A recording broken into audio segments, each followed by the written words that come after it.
ringkasnya ya Habib Idris bin Salim itu tidak layak sama sekali untuk menjadi bahkan calon pahlawan nasional sekalipun. Harusnya sudah tidak bisa masuk ke calon pahlawan nasional karena secara peraturan tidak memenuhi, secara tinjauan filosofis historis juga tidak memenuhi, kemudian narasi yang dibangun malah justru narasi-narasi sejarah yang dusta. Besok penentuan atau pengumuman pahlawan nasional. Yang sedang lama itu dua nama. Yang pertama adalah Presiden Soeharto dan Habib Idrus bin Salim Al-Jufri. Nah, saya mau bahas tentang Habib Idrus bin Salim Al-Jufri. Kiai Imad itu sudah menuliskan bahwa Idrus bin Salim Al-Jufri itu tidak memenuhi syarat diangkat sebagai pahlawan nasional. Itu bisa dibaca di nahdlatululum.com, publish tanggal 28 Maret 2025. Di situ Kiai Imad menguji Habib Idrus bin Salim Al-Jufri dengan kriteria-kriteria atau parameter seseorang itu layak untuk dijadikan pahlawan nasional atau. Namun saya tidak akan membahas itu karena untuk kriteria dan peraturan-peraturan itu bisa dibaca sendiri di tulisan Kiai Imad tersebut. Sini saya mau menyoroti sisi lain ya, melengkapi informasi yang sudah ada. Jadi kalau berdasar alasan bahwa Habib Idris bin Salim Al-Jufri itu memiliki nasionalisme, itu tidak layak, tidak pantas, sebab Yaman itu dijajah Inggris sejak 1839 dan baru merdeka itu tahun 1967. Sedangkan Habib Idrus itu pindah ke Indonesia pada tahun 1922. Dengan kata lain, Habib Idrus itu pindah dari Yaman yang sedang dijajah ke Indonesia tahun 1922. Artinya dia meninggalkan negaranya atau wilayahnya sendiri yang sedang dijajah untuk pindah ke Indonesia. Di situ dia menunjukkan bahwa dia tidak memiliki nasionalisme terhadap wilayahnya sendiri. Negaranya atau wilayahnya sedang dijajah kok kabur gitu, kok pindah, bukannya tetap berjuang di wilayahnya sendiri. Dan itu sebenarnya perilaku-perilaku tabiat semacam itu sudah berurat nadi di klan Habib Alwi. Di catatan-catatan reportase para sejarawan Belanda sendiri juga menyatakan bahwa klan Habib Alwi itu mendukung pendudukan bangsa asing bahkan terhadap negerinya sendiri. Itu ada di catatan beberapa sejarawan, termasuk kalau tidak salah Vandenberg juga ya. Jadi murni bisa dikatakan kemungkinannya dua. Yang pertama, Habib Idris itu pindah ke Indonesia karena kemelaratan yang ada di Yaman sendiri. Yang kedua adalah datang ke Indonesia untuk menjadi calon pengganti Mufti Batavia, Habib Usman bin Yahya, namun di wilayah Indonesia bagian timur. Itu kemungkinannya begitu. Kalau kemungkinan bahwa dia memiliki nasionalisme itu sudah tidak mungkin. Algoritma psikologisnya itu tidak ada. Bahkan sejak di Hadramaut pun itu tidak ada. Lalu kalau dibilang dia itu nasionalis,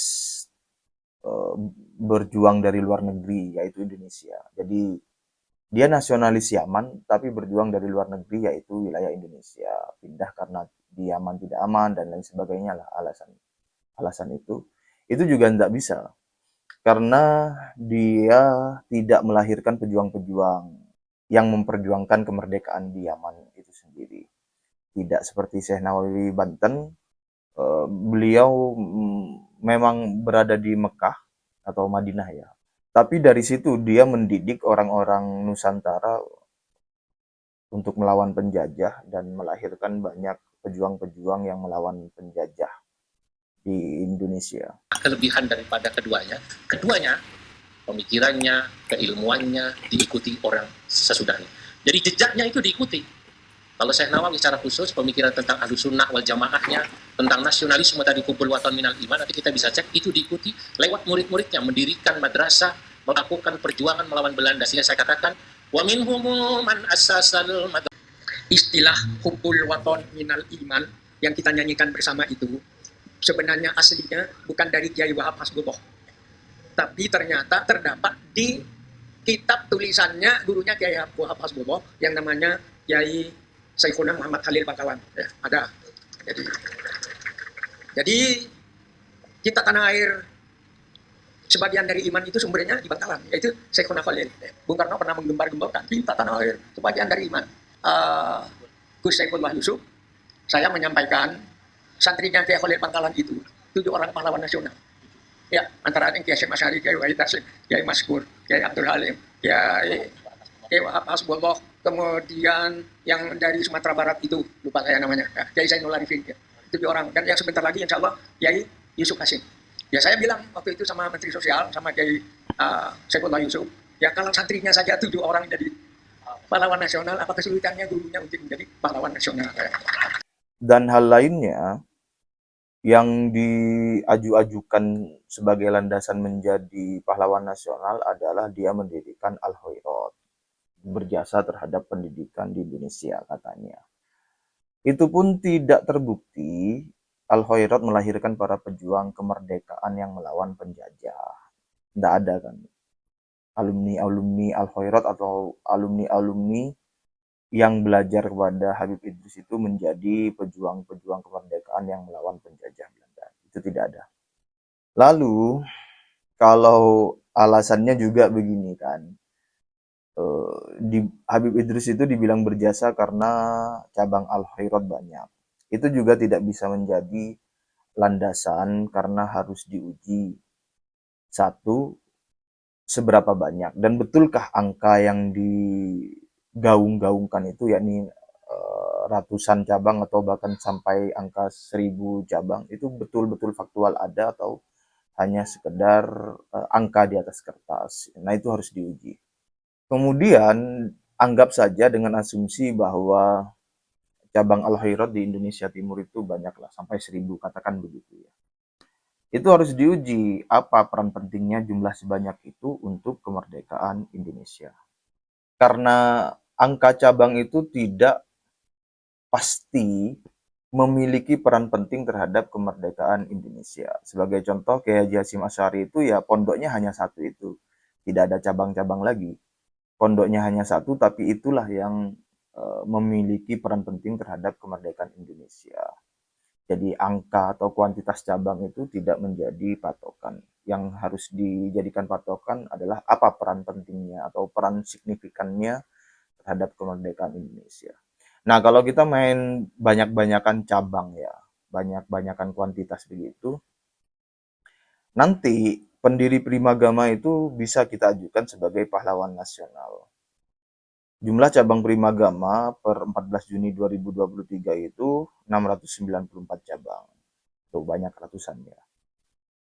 Jadi dia bisa tuh dijadikan pahlawan nasional karena telah mencerdaskan anak bangsa sebanyak 694 cabang Primagama. Kemudian kita bandingkan juga dengan Indomaret. Jumlah cabang Indomaret itu di tahun 2024 23.107 gerai. Jumlah cabang Alfamart per 2024 itu 20 ribuan gerai. Jauh sekali jumlahnya meninggalkan jumlah Al-Khairat yang katakan saja 1.000 cabang. Ini 23.000 dan 20.000. Artinya peran terhadap kehidupan ekonomi bangsa Indonesia, Indomaret dan Alfamart ini memiliki peran yang besar. Kalau kita hanya berpaku pada faktor kuantitas begitu. Lalu kita bandingkan, oke, misalnya kalau Indomaret dan Alfamart itu dianggap sebagai sebuah lembaga bisnis yang muncul pasca kemerdekaan, nah saya akan ajukan data lembaga pra kemerdekaan yaitu Unilever. Unilever Indonesia itu sudah ada setidaknya sejak 5 Desember 1933. Sampai hari ini itu juga ada. Jadi Unilever itu sebelum sebelum Indonesia merdeka sudah ada, kemudian pasca merdeka pun tetap bertahan sampai sekarang. Kita lihat dia menjadi salah satu katakan saja apa ya, penggerak ekonomi, pemberdaya ekonomi di Indonesia. Lalu apakah karena itu Alfamart, Indomaret, Primagama, kemudian Unilever, apakah karena banyak jumlahnya itu atau eh, kontribusi terhadap kehidupan masyarakat itu sebegitu besarnya, kemudian pantas para pendirinya atau pemimpinnya itu menjadi pahlawan nasional? Tentu saja tidak. Yang harus dilihat adalah organisasinya itu untuk eh, kebermanfaatan utamanya terhadap dirinya sendiri atau untuk kemerdekaan Indonesia atau untuk kejayaan Indonesia. Peran pentingnya apa? Kemana ujungnya? Nah itu kan yang harus diuji.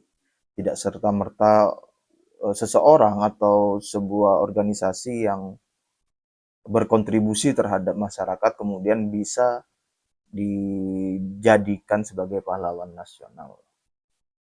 Yang harus diuji adalah peran pentingnya terhadap kemerdekaan itu apa. Dan keberpihakannya jelas kepada siapa. Lalu yang digadang-gadangkan juga landasan menjadikan Habib Idrus bin Salim Al-Jufri itu sebagai pahlawan adalah beliau dipropagandakan sebagai penggagas bendera merah putih dengan segala macam sejarah-sejarah buatan atau sejarah-sejarah palsu yang difabrikasi yang sudah dipropagandakan setidaknya selama 10 tahun terakhir ya. Itu juga merupakan kedustaan, sejarah yang dusta dan bahkan dibantah oleh Dr. Gani Jumat sendiri yang bisa dikatakan sebagai internal dari eh, katakan saja internal dari klan Habib Alwi sendiri, lebih spesifik ke keluarga dan lingkungan Habib Idris bin Salim Al-Jufri atau Al-Hoirot. Jadi Dr. Gani Jumat itu mengatakan, dia menegaskan Habib Sayyid Idris bin Salim Al-Jufri bukan penggagas merah putih seperti diperdebatkan di media sosial medsos. Saya mohon maaf dan mempertegas untuk menyampaikan hal ini sebab saya telah didiskusikan bersama dengan Habib Ali dan Habib Sagaf tentang hal itu, kata akademisi IAIN Palu Dr. Gani Jumat dalam dialog kebangsaan virtual yang diinisiatori media Al-Khairat Online Sabtu 29 Agustus. Dr. Gani Jumat juga menegaskan bertanya, jadi data dari mana kita mengklaim Habib Sayyid Idris bin Salim Al-Jufri atau guru tua penggagas merah putih? Tanda seru, kata Gani. Dan Dr. Gani juga menantang orang-orang yang mengatakan hal tersebut. Ya eh, tidak ada alasan atau landasan untuk menjadikan Habib Idris bin Salim Al-Jufri sebagai pahlawan nasional. Itu kira-kira itu landasan filosofis historisnya ya dari Habib Idris bin Salim Al-Jufri. Kalau dari faktor uh, apa namanya administrasi kriteria teknik itu sudah teknikal itu sudah banyak dibahas tuntas oleh Kiai Iman bahwa dia bukan WNI, WNI-nya baru 2024. Bagaimana bisa orang yang sudah mati kemudian diberikan kewarganegaraan Indonesia?